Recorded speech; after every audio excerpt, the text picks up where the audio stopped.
بہت خوبصورت تھی وہ، بالکل پھولوں سی نازک، کلیوں سی چنچل، بہاروں سی دلکش اور تتلیوں کی طرح باغیچے میں اس پھول سے دوسرے پھول کا معائنہ کرتی ہوئی۔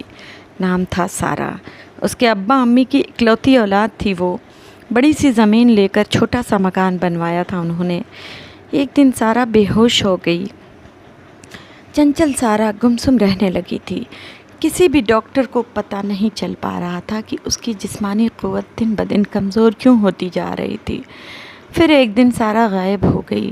اچانک کسی کو بھی پتہ نہیں چلا۔ 16 سال کی معصوم گڑیا، ماں باپ کے دلوں پر آریاں چل رہی تھیں۔ پولیس میں رپورٹ لکھوائی گئی اور ادھر جب سارہ نے آنکھیں کھولیں تو وہ ایک قبرستان میں تھی، ایک سنسان قبرستان جہاں بالکل سناٹا، خوفناک سناٹا۔ اس نے سوچا کہ کون لایا ہوگا مجھے یہاں، میں کہاں آ گئی؟ دہشت اور غم کی وجہ سے اس کی آنکھوں سے گنگا جمنا بہہ رہے تھے۔ تبھی پیچھے سے کسی نہایت ہی لیجے چھوئن کا احساس ہوا۔ اس کے کندھوں پر خوف سے اس کی ہڈیاں تک سہر گئیں۔ اس نے اپنی گردن کو ذرا سا موڑ کر ترچھی آنکھوں سے دیکھنے کی کوشش کی تو اسے کسی کا ہلکا گلابی سر اپنے کاندھوں پر محسوس ہوا۔ اس کے پاؤں وہیں جم گئے۔ یہ اسکن کلر کا، بنا ہڈیوں والا انسانی شکل کا کوئی جن تھا۔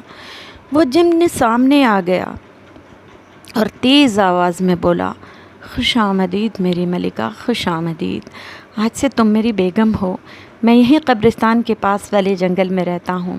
ایک دن میں پرواز کر رہا تھا، تبھی مجھے تمہارے گھر کے باغیچے سے رات کی رانی کی مہک آئی۔ رات کے 3 بج رہے تھے۔ میں کچھ گھنٹوں تک وہیں ٹھہر گیا۔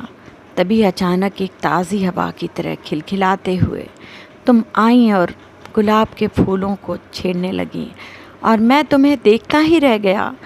میں تمہارے حسن شباب کا قائل ہو گیا، گرفتار ہو گیا میں تمہاری معصومیت کے سحر میں۔ پھر میں کچھ دنوں تک تمہارے ساتھ ہی تمہارے گھر میں رہا۔ پھر میں نے سوچا کہ اپنے گھر جانا چاہیے۔ یہاں بھی میرے بیوی، بچے اور فیملی تھی، لیکن میں تمہیں اپنی بیگم بنانے کا پکا ارادہ کر چکا تھا، اس لیے آج تم یہاں میرے ساتھ ہو۔ ہم جنوں کا اصول ہے کہ جب بھی کوئی آدم زادی ہماری بیوی بنتی ہے تو اسے کچھ الگ طریقے سے نہلا دھلا کر پھر جنگل کی طرف لے جایا جاتا ہے۔ پھر سارہ نے دیکھا کہ کچھ عجیب شکلوں اور بڑے بڑے ناخنوں والی چڑیلیں اس کے پاس آئیں اور ایک پتیلے میں سے کچھ تیل نما گرا کر اسے نہلا دھلا کر گلابی کپڑوں میں سجا کر جنگل کی طرف لے جانے لگیں۔ بہت خوفناک جنگل تھا وہ، سائیں سائیں کر رہا تھا۔ پرانے پیڑوں کی سوکھی ٹہنیاں پتیوں کے ساتھ ٹکرا کر جان لیوا آوازیں پیدا کر رہی تھیں۔ اس جن کے ساتھیوں نے ڈھول نگاڑے بجانے شروع کر دیے تھے۔ سارہ کا دل خوف سے فاختہ ہو گیا تھا، وہ تھر تھر کانپ رہی تھی۔ وہاں اس نے دیکھا کہ اس جن کی بیوی، اس کے بچے اور تمام رشتہ دار سارہ کے استقبال کے لیے پھول مالائیں لے کر کھڑے تھے۔ وہ ایک کافی عالیشان محل تھا اور یہ جن شاید اس کا بادشاہ تھا۔ سارہ حیرت میں تھی کہ جنگل میں اتنا عالیشان محل۔ پھر سارہ کو نہلا دھلا کر لال جوڑے میں اس خبیث جن کے کمرے میں پہنچا دیا گیا۔ وہ ننھی سی بچی، وہ نازک سی کلی اس گھناؤنے جن کے چنگل میں پریشان تھی۔ اس جن نے سارہ کو چھونے کی کوشش کی۔ سارہ چیخ پڑی، کیوں لائے ہو تم مجھے یہاں؟ چھونا مت مجھے، چھونا مت۔ وہ جن ٹھہاکے لگانے لگا۔ اس نے کہا کہ تمہارے رونے چیخنے سے یہاں کوئی فائدہ نہیں ہے، یہ تو تمہیں اکیلے پھولوں اور خوشبوؤں کے بیچ جانے سے پہلے سوچنا چاہیے تھا۔ جن زادے تو ایسی ہی کلیوں کی تلاش میں رہتے ہیں۔ مجھے تمہارا خون بہت پسند ہے۔ آج کی رات تم میرے ساتھ گزارو گی، پھر تم سے میں خوبصورت بیٹا چاہتا ہوں۔ اس کے بعد تمہارے خون سے ہمارے یہاں منہ میٹھا کیا جائے گا اور تمہاری زندگی ختم۔ تبھی اچانک سارہ نے دیکھا کہ وہ خبیث جن چیخنے لگا اور اس کی چیخوں سے سارا جنگل دہل اٹھا۔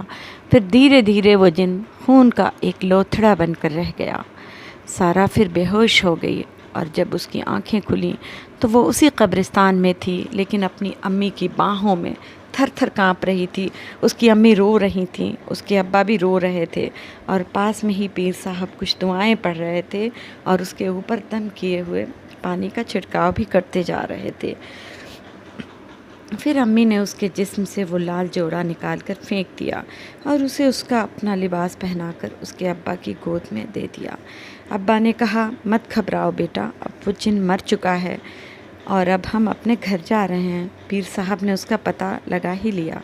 بیٹا، اگر پل بھر کی بھی دیر ہو جاتی تو قیامت برپا ہو جاتا، ہم کہیں کے نہیں رہ جاتے، ہماری پھولوں سی بچی۔